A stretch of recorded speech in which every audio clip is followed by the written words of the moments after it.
If you could change one sentence inside your head, just one line, what might change about your day?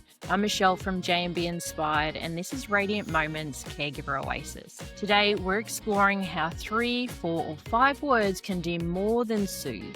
They can reframe a whole caregiving moment. My guests are Helene Zupanak and Beth Valdez, licensed counsellors who turned the humble sticky note into a practice of mental craftsmanship. Their book, Sticky Note Mantras, mixes clinical clarity, lived honesty, and a bit of sass so changing your thinking feels possible, not preachy. We're not here for another to-do list. We're here to design language that helps you navigate appointments, hold grief, speak up to clinicians and professionals, and ask for help without the usual spiral. Helene and Beth, welcome to Radiant Moments. Thank you so for much having having us.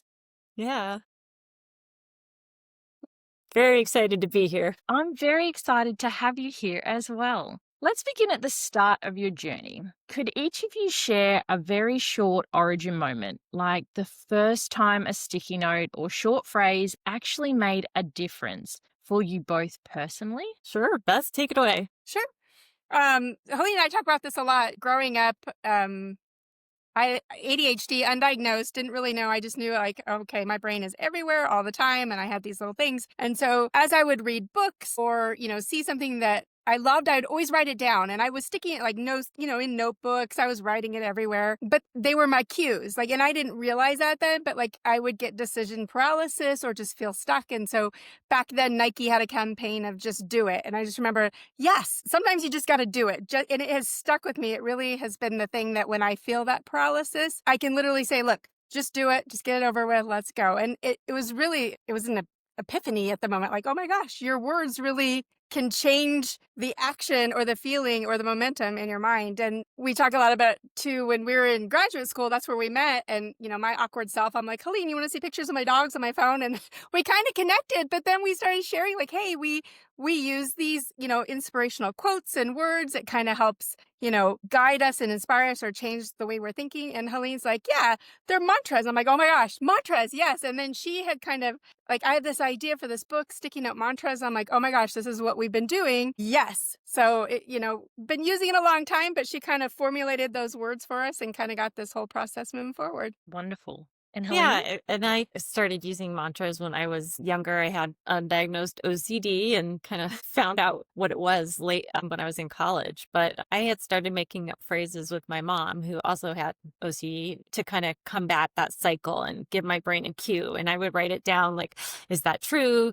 Your brain is telling stories or false alarm or whatever I needed to get through. And I would put them around and decorate them. And then I had my inspirational ones too about strength, and they always kind of like, you can do hard things, it's okay to be uncomfortable. Like, there's a lot of uncomfortableness with OCD. And then that was kind of when I started, and then I just grabbed on if like that. And then when I met Beth, yeah, we totally hit it off and realized it's a great formula, and it's backed by brain research that if you interrupt a cycle, we all want to go back to autopilot, really. Yeah, that's just our kind of sucks sometimes. But if we want to put in a new habit, we need something that we can repeat and get that new neural pathway built. And mantras are perfect for that. So with all of those little nuggets that you were creating for yourselves, what did those small interventions make possible right away when you were starting? Even if it was something small, choice that was made easier, or maybe a calm breath that it brought on to recenter, what was it for you guys? Well, so I kind of mentioned the first kind of mine was to get the decision paralysis. I realized these words, this cue that was meaningful to me kind of prompted my brain to get into a different space. And now I realize I had these giant neural networks of staying frozen. And these words help me kind of build up that counter neural network to balance it out and get me moving. But gosh, in so many different ways it's helped. Like when you have something inspirational, when you're going through teenage angst and feeling alone and different, and there's all these beautiful words and movie quotes, and the words could help inspire a feeling, but it also could help me put my thoughts, move them in a different direction. one that was more helpful and functional. And, when you have ADHD, you have lots of thoughts all the time. Overthinking is just, it's going to happen. So even just so much as saying, I'm naming it to tame it. I'm overthinking. And now I can use my mantra, okay, a little less conversation, a little more action. Let's get moving. It was so strange. As before I was even a therapist, I'd been doing this and I didn't realize it. We would talk to clients about it. And even as we talk to clients now, we're like, look, I know it sounds simple, but our words create our truth. If we're saying this, we're going to find what we focus on. So what are the words you want to focus on? What do you want to find? Let's create those and find meaningful ways to manifest and incorporate that more into the repertoire of thoughts and start kind of moving in that direction. It really has been a game changer. And it's kind of stays with that KISS principle, like keeping it simple. It's not overcomplicated. It's relatable. It's doable. It's fun. And with the sticky notes, we tell our clients all the time, like, look, we want these changes to stick. So we're going to write the sticky note. I'm going to stick it on your shirt so it goes out of the office with you and remind you. It's going to cue you to kind of work on the things that you're trying to change. That's Yeah. brilliant. Definitely. Even just writing the word gratitude on a sticky note and putting it on your mirror so you see it and you're like, oh yeah, what's 3 things I'm grateful for today? Or what's 3 things I'm proud of that I did yesterday? Or just things like that. You can really build a habit. And then every time you go to the mirror, you find something else you're grateful for. But anything like painting a rock that says gratitude or having a special necklace every time you touch it or every time you see this rock around the house, things like that.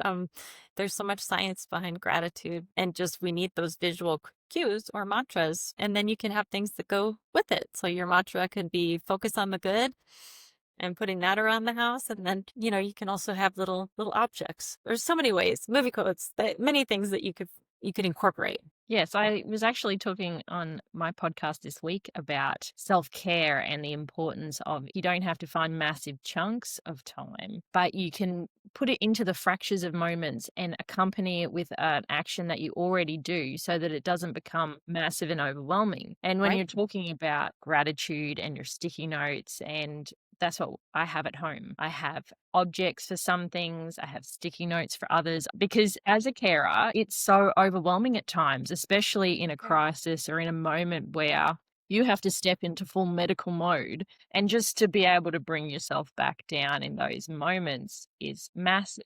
So you both work clinically with people who experience anxiety, OCD, and ADHD, and I'm sure so many more things. In plain language for our listeners, what happens when we use a short phrase in a moment of stress? And how does that redirect our attention or change action, for example? That's a great question. Right when we're reactive, right? Something happens, emotions kind of surface, and we just are reacting without thinking. But with a mantra or a phrase, it gives us that pause to practice awareness. Like, I'm feeling emotionally dysregulated. Now I have a little bit of room instead of just blowing up or doing whatever I normally do. I have space to decide, how do I want this to be, right? Do I need to ground myself, do some down regulating, calm down, step away? What is it? But it gives it that little space. So for instance, I will simply say, deep breath. Just breathe. And just cueing that as soon as I say that, my brain now knows, like, we're all good. We're going to calm down now, everybody. We're going to slow our breathing. And I like to always think of a little Matthew McConaughey. It's just all right. We're good. But just having that, and just by saying that and cueing it up my brain, it knows the direction to go into. So it really is, it gives us the space through awareness to now choose instead of just being reactionary. So it gives us a sense of control. However brief, doesn't work 100% of the time, but I would say it works a lot of the time. And I think that's what we're usually kind of shooting for. Usually we are kind of on autopilot, right? We have the same reactions a lot, but when we want to put some new ideas in there, we need something kind of related to OCD to sort of break the cycle of, I usually do this and this is what makes me feel better. And when I think this and it's an emergency, to sort of acknowledge what's going on. So we have a lot of sort of awareness quotes as well and awareness work in the book. And then after that, that's when you have the choice. There's a mantra we have in the book that says, based on the Chinese proverb, be not afraid of going slowly, just don't stand still. And I use that every day. I actually have it in a little frame. It's one of my favorites. I feel like I'm overwhelmed when I sit down at the computer in the morning all the time. I'm like, oh my God, I have a million things. I'm not sure which one to do. And I just look up at that and I'm like, okay, just don't stand still. do one thing and then we do the next thing and then I just totally accused my brain. And that's kind of like what Beth was talking about with the decision paralysis. But we all have our own cues. I have ones based on songs, based on OCD.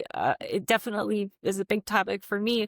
But when things come up, it's so automatic. And you need to interrupt the cycle and take a pause and redirect your brain. And that's really what it does. And that's how we build those new neural pathways. Yes. And I think when it's not something that you have to bring to mind, having the cues, having the object, when you're in that paralysis moment or you're having anxiety or you can't move past what's happened, I think having a necklace, having a rock in your pocket, having something for my kids, something to squeeze or cuddle or a compression wear, I think it helps to break that cycle even faster. Without those visual cues or the things that we set up in patterns when we're good, when we're in a great space, it makes it a lot harder for anybody to move past that. So I think that's brilliant where that in the morning, this is causing a delay in my active progression and having it there so you can take that breath. I think that is a great piece of advice for our listeners. And for carers who don't have a lot of time, generally we're running from one appointment to the next. Why are small repeated phrases rather than like one massive self-care day often the most realistic and effective approach to managing these feelings of overwhelm, guilt, and paralysis, as we were talking about? I really like the statement like, I'm doing my best today. Or even when I'm having a hard day, I'm not at my best today and that's okay. So like kind of that self-compassion, because we're recognizing, right? I have all these things going on. I have a lot of stress. Maybe I didn't get the sleep, but instead of being self-recrimination, oh my gosh, I forgot to put, turn the timer on the dinner, or I forgot to start the load of laundry. Simply the compassionate statement, I'm not at my best and that's okay, or I am doing my best and that's okay. I think those are very simple, but very powerful things that just kind of move us from, like I said, kind of that harsh inner critic to more self-compassion and reminding ourselves like, yeah, we are doing our best and this is hard. And yeah, it's okay to be a little off today. And it's hard with caregiving. I think that also kind of gives yourself that little sense of self-compassion that everybody, their best is changing. Person they take care of, their best is changing. I know Beth is going through a caregiving situation herself, and I'm sure she has made up many mantras. When we go through different stages in life and all of a sudden people become caregivers or being a caregiver by trade, there's things that need to happen. You need to take care of yourself. That's the number one that people forget. I think especially when you're a caregiver full time. I have this little thing that says, take time to recharge. I don't know where I got it, but I stick it up there. It reminds me that fun is not frivolous. We need fun for our brain. We need time for ourselves. We need time for self-care, and make sure mentally you're being compassionate. A lot of feelings come into play with caregiving.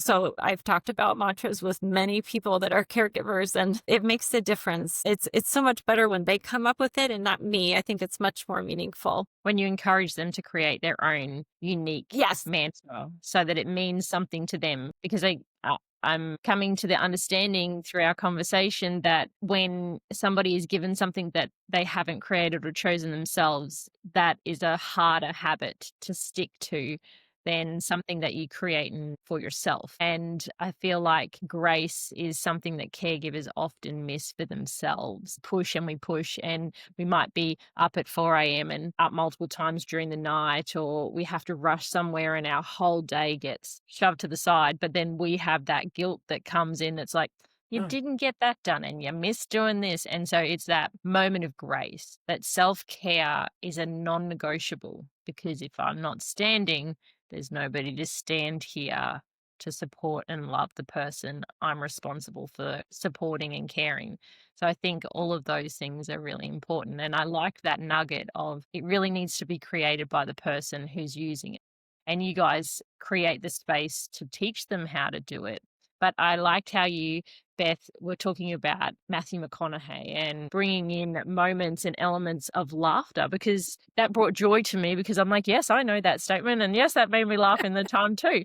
I think joy is a massive thing that gets missed. that as adults, adulting is hard. And so fun and joy are unacceptable. We have bills to pay, we have responsibilities. But I think as a carer for the last 14 years, when fun is missing, life is hard, like really hard when you're a carer and you're in a hospital environment. And I think when you were talking before about ADHD and your OCD and how you've been able to make those neurodivergent spiciness work for you both in your industries. When it comes to hospital stays, I have a mantra of my voice matters, because professional can come in and they can be like, no, you don't know what you're talking about. They just have RSV. And I have to take a moment, turn around, do some nice breathing work to get my system down, and then to be able to come back and re-engage and say, this is not my child. This is not what they do. This is not how they behave. I understand what you're saying, but something is wrong. And in, I think, the last few years, there's been occasions where it saved their life because I had to change and say, my voice matters. I know what I'm talking about. I live this every day. And because a lot of times you're dealing with, when someone first comes in, they're a learning doctor, because most of the hospitals here, they have education as their like fundamental mantra of their own. So you get a team of people, but you only speak to the consultant at the very end or not at all. And so I had to learn by by fire, that they don't know everything yet.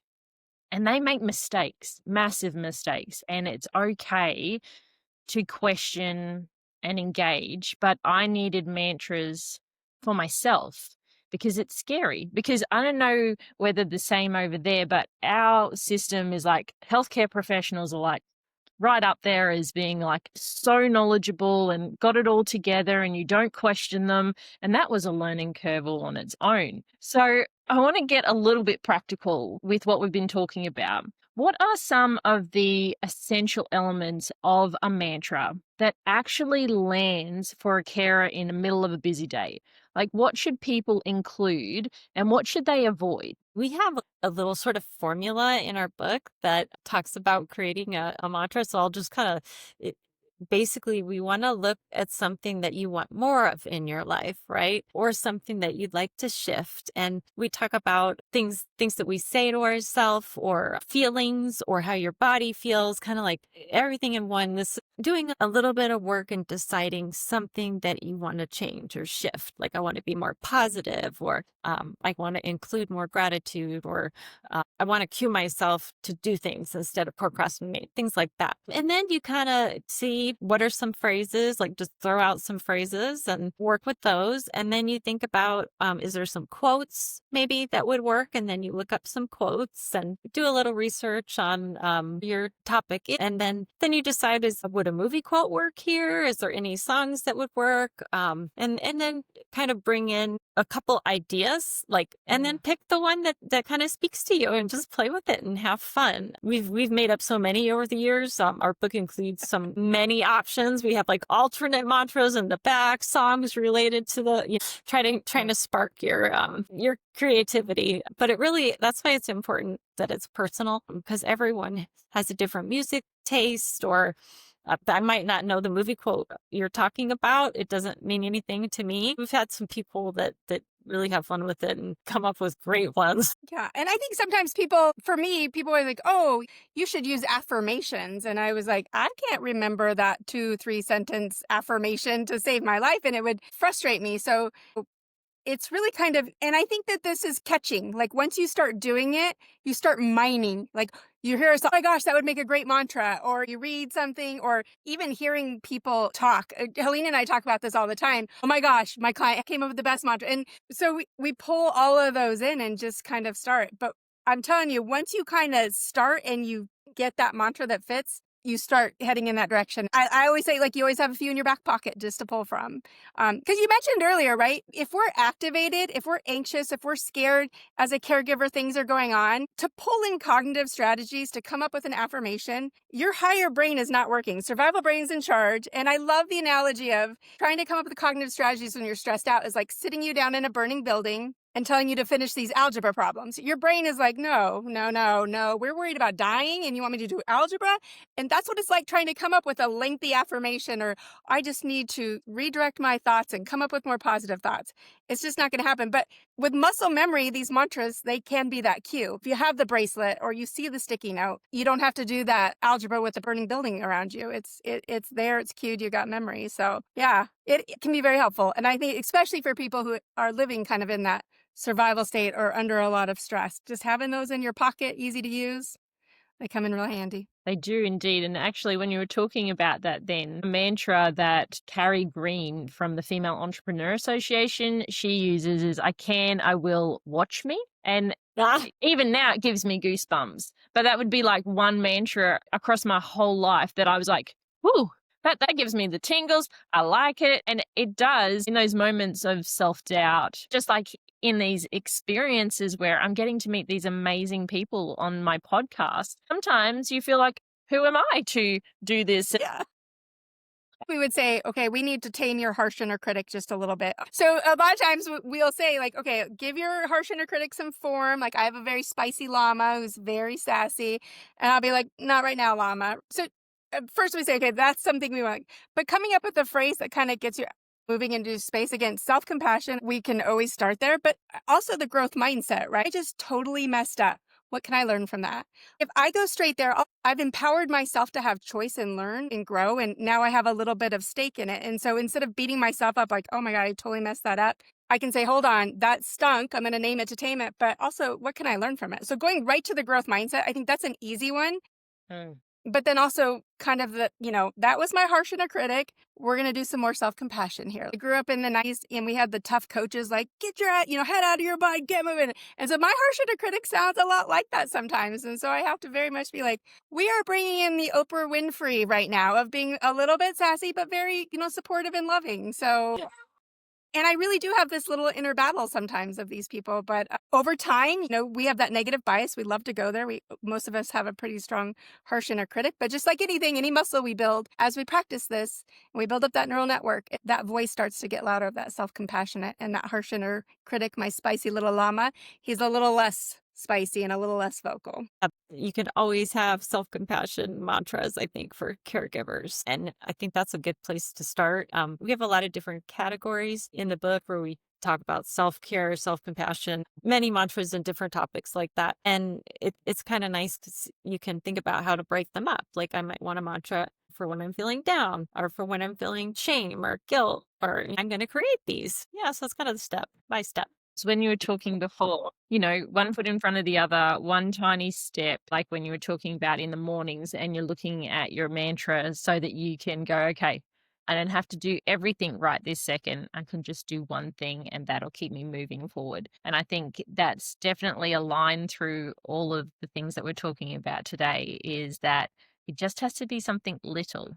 Has to be something repetitive. It has to be something that's positive to help you to redirect. And I think when you're talking about your inner critic and it's a llama and naming it, that's brilliant because that stops it in its tracks. Like immediately, like when you said, llama, no, not right now. I was like, and yes, I need to be my inner critic. You can actually get a physical representation of the llama and rip his head off. Hey, no, I'm not going to listen to you. No.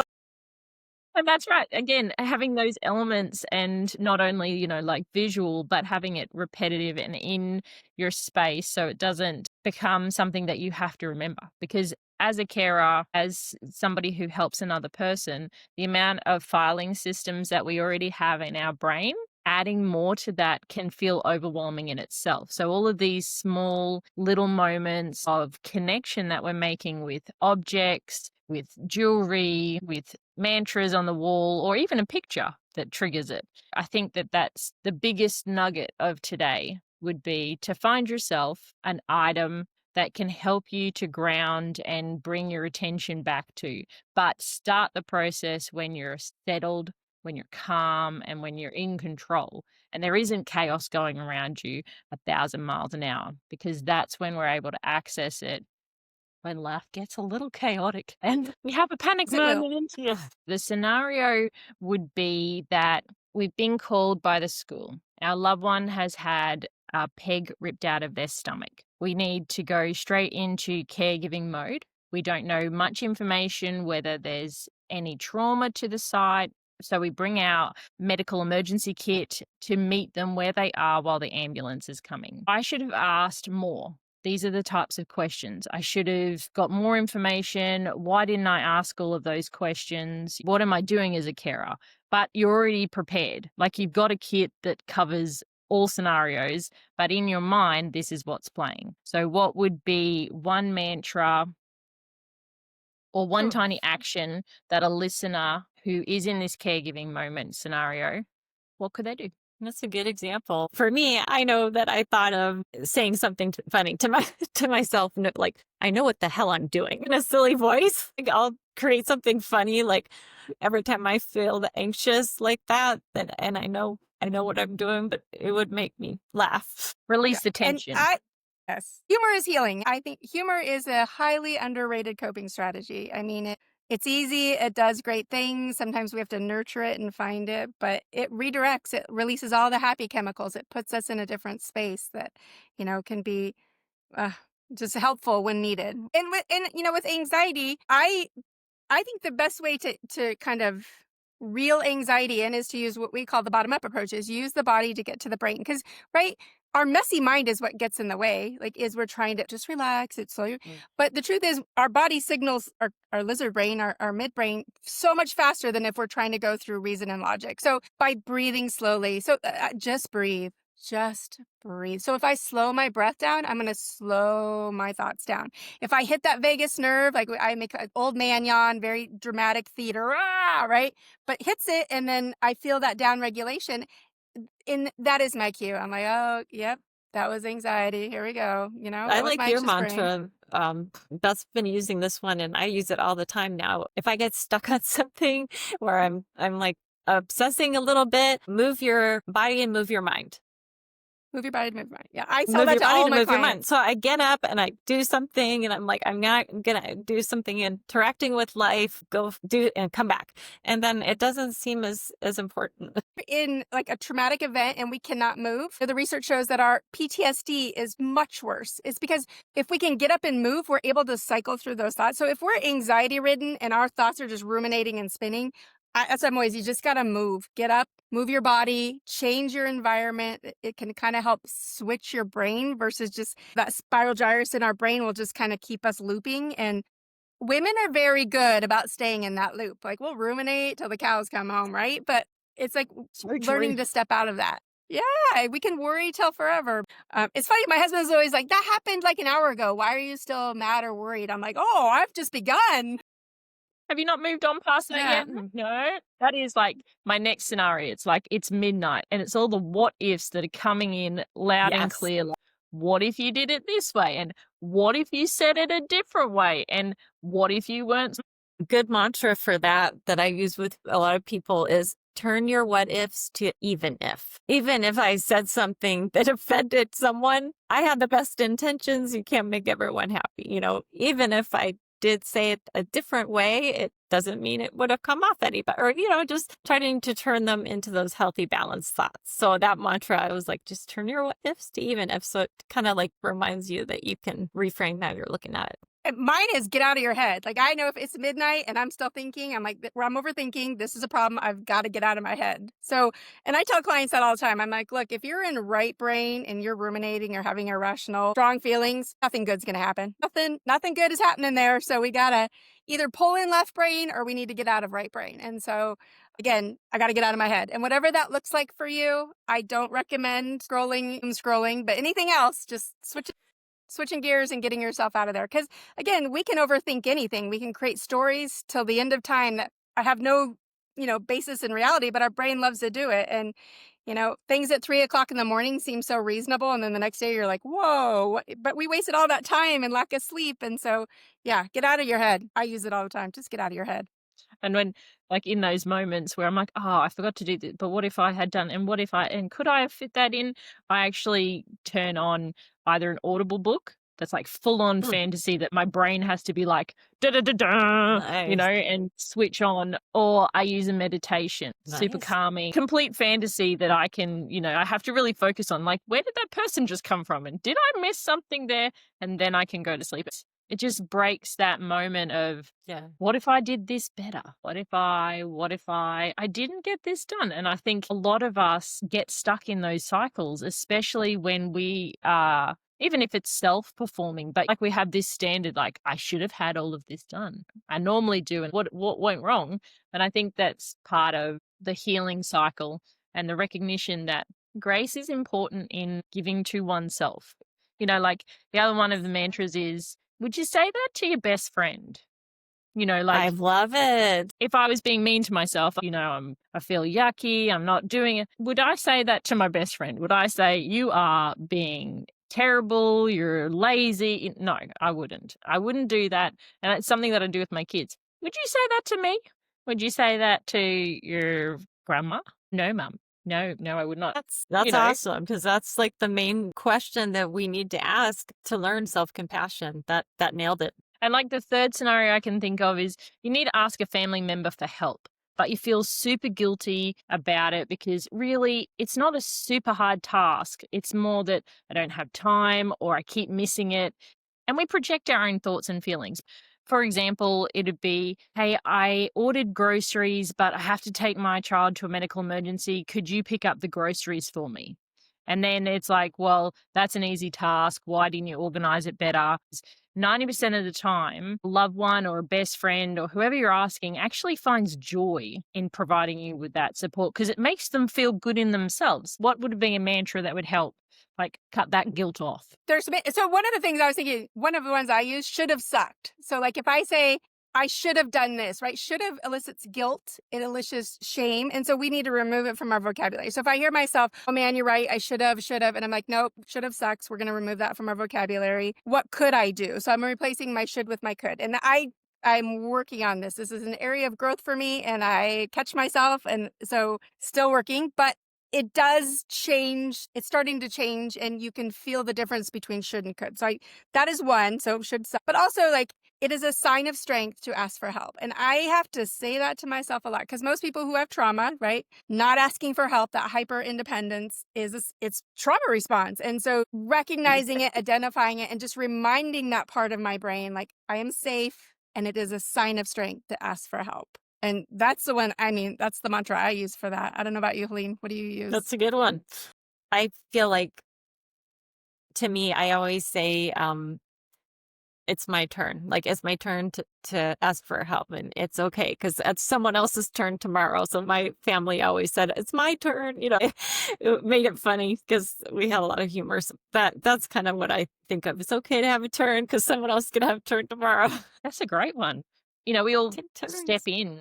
If we love a person, if they're important to us, it's like a no-brainer. It's that moment where that this is a person who generally reciprocates the effort and the energy that I put into them, they put into me. It's a give and take. It's not just a give, have nothing in return. And I think those are the most beautiful relationships. All of those things that we've discussed are so concrete and they're usable, and listeners can literally copy and paste those lines if they want to, or they can adjust them to fit their personality or how they have viewed their world and their lives. Language not only steadies us like internally, it helps us speak externally. So what is a short, direct sentence a carer can say to a clinician or medical professional to get clarity when the professional seems to be rushing the appointment? They're running late and they need to move on to the next person, but you need to be heard. Like, what could be something that's direct and short that they could use to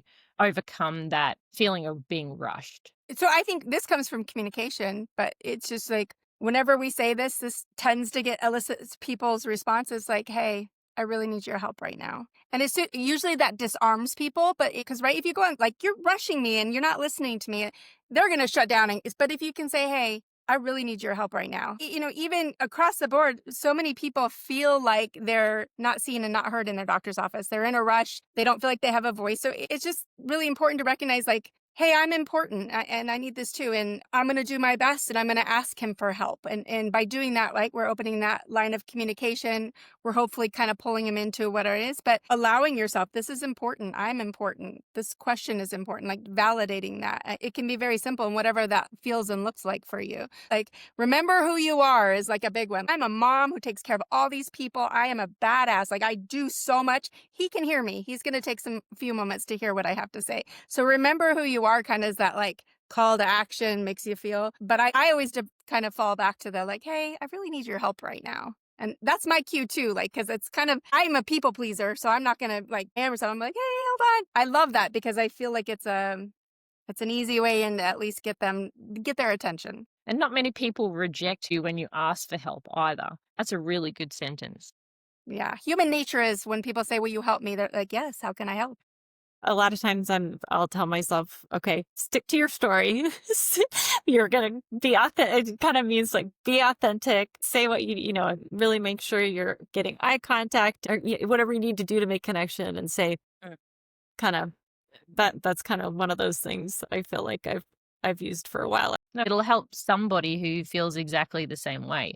Like, even though we've talked about creating their own, it will give them that pathway to start that journey of, oh, that resonates with me, but I would do this. And it gets them thinking about that environment that they need that help with, because so many times when you're in a medical office, they're running late. It's inevitable. They overbook, they're running late, and it does feel rushed. And that's when things get missed that you really don't want to have missed. Another situation I can think of that's been in my life is where safety or pain management is being ignored. Caregiver needs to be like firm and direct about safety or pain management for the person that they're caring for.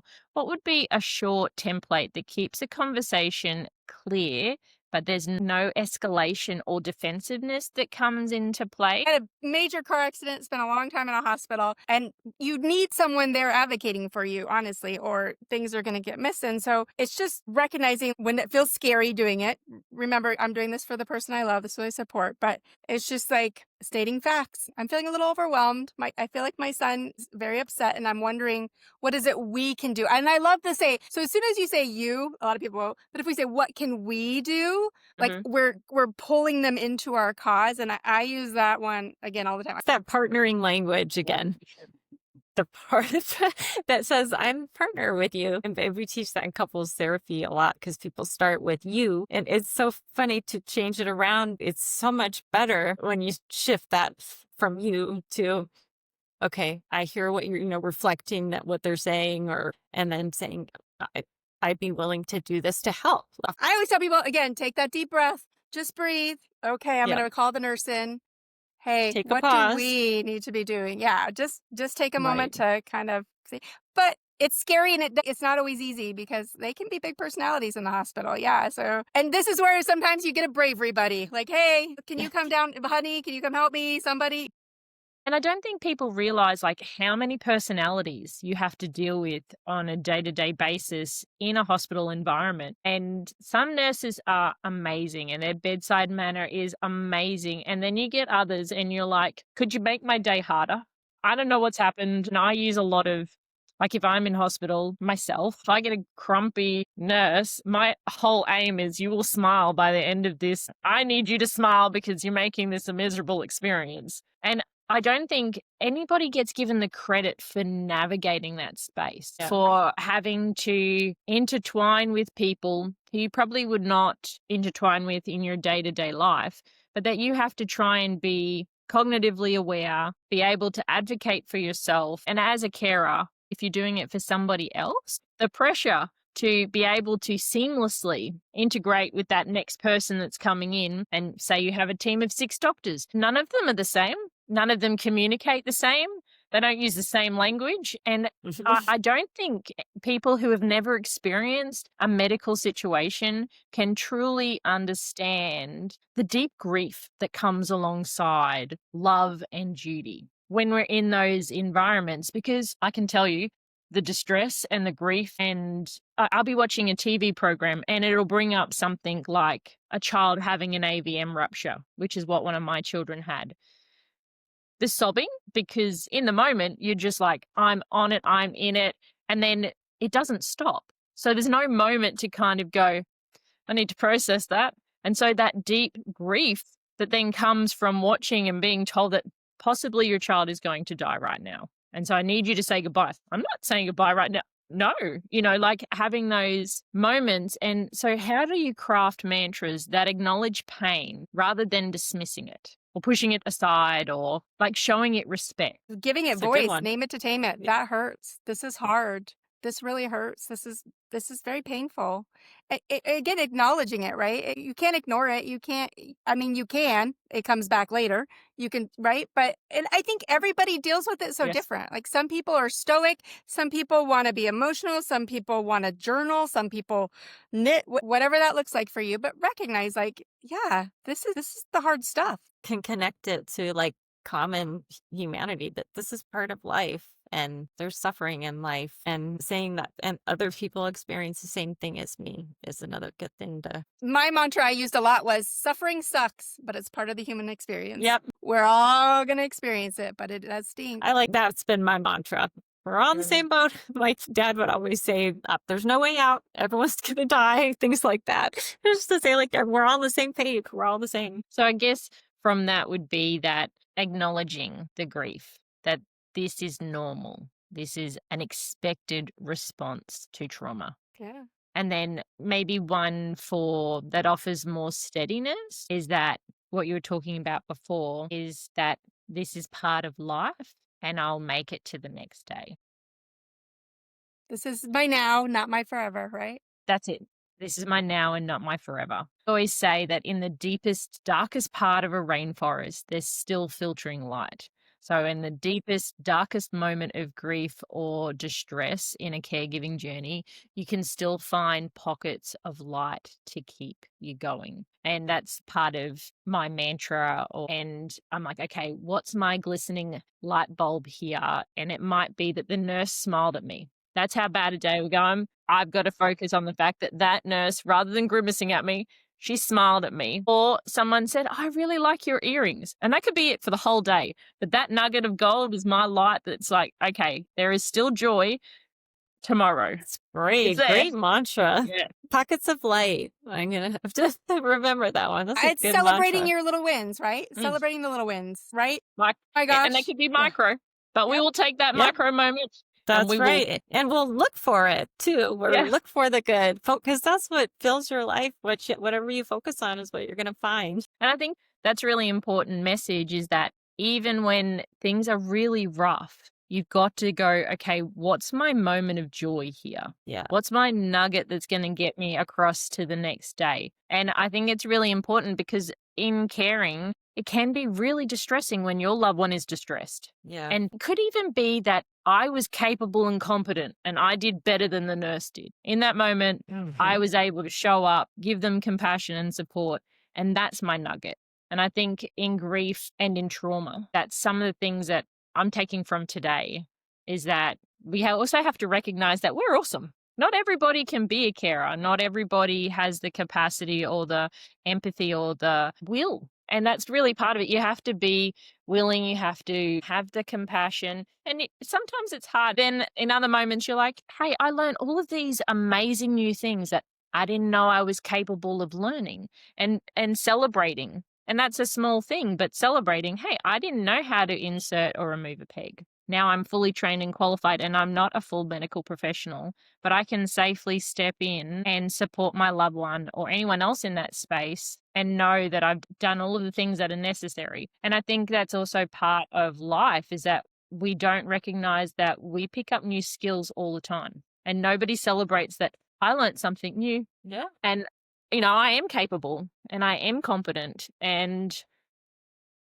I feel like if a mantra feels tone deaf or it triggers more shame for someone, what alternative would you guys recommend in that moment? So say, for example, I took on one of your mantras and it didn't work for me at all, but I was holding on to it and I was feeling like in myself, it wasn't making any difference. How could I switch or change? Oh, you got to sing Frozen's Let It Go, right? Like, seriously, people will hold on. And something true, like, I want to smoke marijuana every day. It's the only thing that makes me, and I'll sing Let It Go. Like, it's no longer serving you. Recognize that. And that's my cue. Because there are people, like, I've given them a quote or something, like, Helene and I love Don't Let the Bastards Get You Down by Kesha. And I gave Yes. that to someone and they're like, I hate this song. I don't like Kesha. I keep listening to it. It's not. And I'm like, well, let it go. Go Let it find go. a different, like, right? Find But something sometimes else. we Yeah. just need the cue. Hey, that's all right. Yeah, Music's such a- exactly. Yeah. And then that's the way you can teach kids too, by singing like, hey, let it go, or letting them feel their feelings. I don't know, there's a couple songs I can think of that would go with that, but they respond better. That like, it's okay to feel this moment and move on. And it does make a big difference when you kind of repetitively do things with kids. And music's such a great like headway into mind change too, because all of our senses are used when listening to music. And I think that's why it has such a profound impact, particularly with patients who are struggling with dementia or memory loss, because it's not just I'm hearing it. They feel the beat. They then associate sounds, sights, smells that are going on with it. And so it kind of triggers those joyful moments. And it's good to be able to dance and sing like nobody's watching and groove out as you're working through things. So I think bringing in music, as you've been talking about across the day, is something that will be like profound in any caregiver's journey. And it doesn't have to be a whole song. As you said, it can just be a line, it can be a short, Yep. and it's just adding that beat to it and keeping it there. I was listening to in the kitchen today. Well, it was like a mantra playlist, and I don't know if you know the song Carry On by Fun. Oh, no, I've not heard that before. Really? Oh my gosh, it's one of my favorites, and I'm like, I use it all the time. So see, it means something to me, but not to you. But music does really help though, because you hum it to yourself. As a parent, I always used the Rolling Stones. You can't always get what you want. So Yeah. the kids would be like, ah, and I'd be like, can't always. And they knew it. So I guess I'd always say, guess what, kids? And like, we know we can't get what we always want. And I'm like, yeah. But right, it lessened, it took away arguing, it took away the battles. Yep. So yes, it's what's meaningful and what works for you. You just hang on to it, write it down. That you can't always get what you want. That's brilliant. I'll be adopting that one into my regime. Quick smart. Yep. Thinking about when you said you want to incorporate one thing, in our book, we have a chapter on that, and it's called Spark Joy. So I have a little thing over here that says Spark Joy, and I'm like, I need to go do something for myself for a minute, even if it's just like put some foot cream on. Or I think especially during the season coming up and the holidays, and trying to really find some things that are joyful and not all about planning and things you enjoy doing. Yes, moments of joy. We definitely need that in every day, even if it's for a moment. So like if my kids are having a meltdown and they're really struggling with sensory overwhelm or anything, and they can't see the benefit of using any of their supports, I always like to either like pretend like, all right, bring it on, come on. And we do pressure. Well, they don't know, but I'm pushing against them and they have to try and push me out the way. And then that's compressing all of their nervous system. And then they're like, I think I need to go and sit in the swing for a moment. I'm like, brilliant. Or if they're super angry, I like to bring joy in by going, okay, come on, bring it on, bring it on. And Hey, it gets them to do something physical, and it gets them out of their head. Yeah. And then they're like, sorry, Mum, I had a moment. I'm like, oh, no, it's okay. We've resolved the moment. But I found that bringing those moments of joy and connection when they're heightened, if you catch them early enough, it can redirect them to recognizing what they need in themselves without me having to tell them. And that's like a small win in most people's world. But for us, it's like a massive win when they can recognize that I need this in this moment, and me not having to say, you really need to go and have like half an hour in the swing. Go and have some good compression and then come back and you'll be a whole new human being. For them to do it on their own, now that's a gold nugget win in my books. Definitely.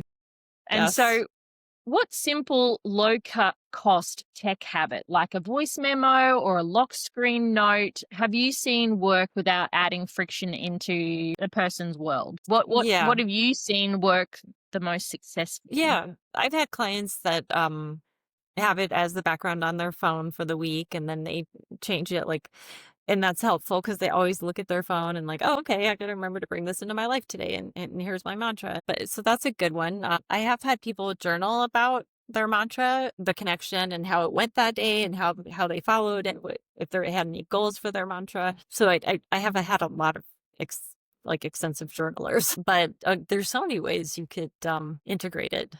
Yeah, there's like some people love apps, right? And there's a Yep. gazillion apps out there. So, but there's like one like the Finch app is as you practice mental health and these little finches grow and there's this reward system. But it can be as simple as setting an alarm that says remember to breathe or take a moment or journaling using your notes app. Like, oh my gosh, this doctor's driving me absolutely crazy. I'm trying to come up for a mantra. Like you can just speak into it and it's like your process. So I say use all the tools. Like if it feels right and it works for you, go for it. But yeah, there's so many options these days. You could literally go crazy with just having too many apps on your phone trying to deal with it. But yeah, find the one you like and use technology. It can be very helpful. And Yeah. would you say that to also show yourself grace, like if one thing has been working and then it's no longer working, that it's okay to find Definitely. something new? Definitely. Yeah. We always say, try it and then you can throw it out and we change it. It's just what we do, right? And if it's no longer working, then we're going to think of something else. Sometimes you get used to one thing and you need to mix it up. We have a mix it up mantra that talks about how you do have to have. I can't just have these one night quotes. I add to them and I learn new things and I get new information and I shift them and my mantras change depending on what I'm dealing with. So I think that's important to think about too, that it's going to change. I always tell clients, like, life is a dance, right? We're going to go back and forth. We're going to have missteps, but don't hang on to anything. That's really rigid thinking. Like we all want that magic bullet that I'm going to take this pill and I'm fixed, right? But nothing works like that. You got to ebb and flow with the dance is what I always tell them. Just ebb and flow. If it no longer serves you, let it go. Let it go, right? And you just it's just part of the process. Helene and Beth, what should listeners specifically look for during the week as signs that this practice is helping? If you're doing little body scans, you'll definitely notice less stress. If your mantra is kind of helping, and I think just noticing how you feel too. And if you have been acknowledging moments when I noticed this. So I think a couple things there. So a body check-in is something that my 14-year-old, he checked in at 8 o'clock and 3 o'clock to check his body. Nice. And I think that is a really positive thing just to develop self-awareness, because as an adult, I never was taught that until it was like, something is wrong. Right. You need to check in what's going on. And I think that body check is brilliant advice. Yeah. And I think this is a practice we could all incorporate into our lives, like just in any moment. And I love habit stacking. So as you're making coffee, or what do I feel? What do I notice? And what do I need? 3 very simple questions, just kind of gauging where you're at. And it can change based on, whether these things are working. And it also helps you identify, like, holy cow, I really am tired and maybe I could use a few moments to myself. Yeah, there we go. This is what I need. This is what I feel. And what should they do to adapt it? If it doesn't feel right or they're not seeing any results, how would they adapt this process? I think you have to play with it, just like anything, play with language. And maybe they need to make it more present in their life, maybe do some artwork with it or have that reminder around the house. But I've had mantras where it like kind of evolved over time. Like it means different things to me now. So I think you have to look for inspiration. There's so many good ways to take a mantra from the song or a quote or a movie. So be flexible with, don't be rigid in that I have to stick with this if it doesn't feel right. Essentially, it's whatever you're gonna use, whatever sticks. And don't be afraid to throw swear words in there. Sometimes a good F word really like nails it, right? It does. So, you got to make it your own. If you need to do that, but you're not in an environment that's you can do that and say it as loud as you like inside your mind, and nobody would know. That's what I like about the breathing, to reset your vagus nerve, is nobody knows that I'm doing 4, 4, and 6 or 4, 4, and 8 or whatever I might need at that time. Humming in the hallways, right? The humming gets your vagus nerve going. Exactly. And I think that's what's great about mantras as well, is that nobody needs to know that they're going on. Nobody needs to know that you're building your internal strength, that you're making changes. And sometimes we need that, sacred things to ourselves. And I think the breathing, the small micro moments of recognizing wins, all of those things, you don't necessarily need to share them with people. but it does boost our self-confidence, it boosts our self-worth, and I think that's really valuable when you're caring for others because you feel everybody's state. I find that over the time I'm like super aware if there's like a change in mood or a change in the ambience, and a lot of the time my children be like, there's nothing wrong, and I'm like, and they're like, Mum, why do you know? I was like, well, I'm built that way. But like it's being able to show yourself gratitude as well for what you do day to day. Yeah. So finally, on like accessibility, how can people adapt mantras across different languages, cultures, and sensory needs so that they feel authentic and useful? So start where you're at. Like, right, what do I love Yeah. to listen to? What inspires me? Is there some passage in my spirituality or religious practice that's always resonated with me? And build from there, right? And that's, I think, the beauty of mantras is like it really crosses all cultures, language. If there's a picture, a sound, any of that can be used. Like we talk about in our book, sometimes there's a visual mantra. I have an old picture of me doing a handstand at Lake Titicaca in Guatemala, whereas like that's the person when I get uptight, I need to remember. And that's my visual mantra, like, let it go, ease up. It's all good. Don't take it so seriously. And so, yeah, I think it transcends kind of anything. It's just what resonates with you, what speaks to you.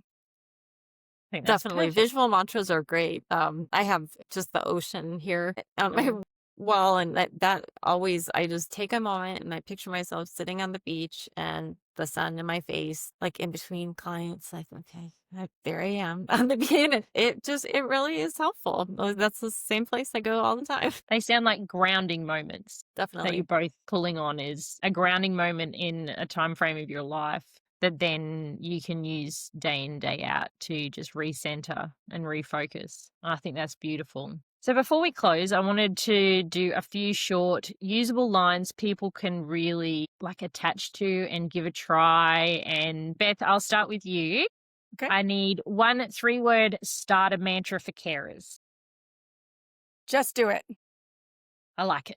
Just do it. 1 sentence to say to a professional clinician when you need clarity. I need your help. 1 micro habit to remember to use a phrase each day. Habit stacking. Stack it right onto something you already do or set an alarm. I love habit stacking. It's brilliant. And 1 short line to hold on a hard evening. This is my now, not my forever. Love that. And Helene, I'll start again. So what is 1 3-word starter mantra for carers? Take care of you. Oh, yeah, I love that. You have to, and you have to do it with an accent too.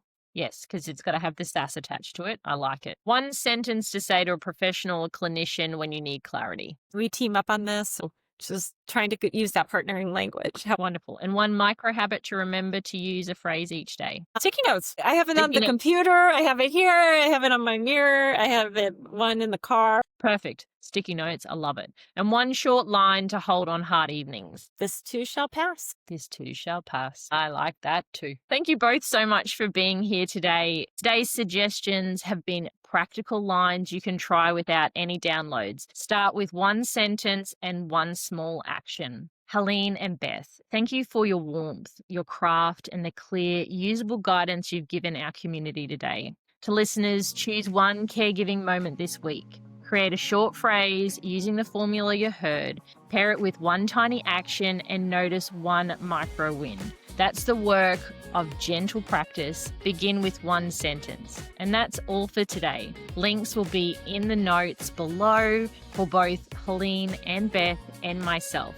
Until next time, take gentle care of your radiant moments.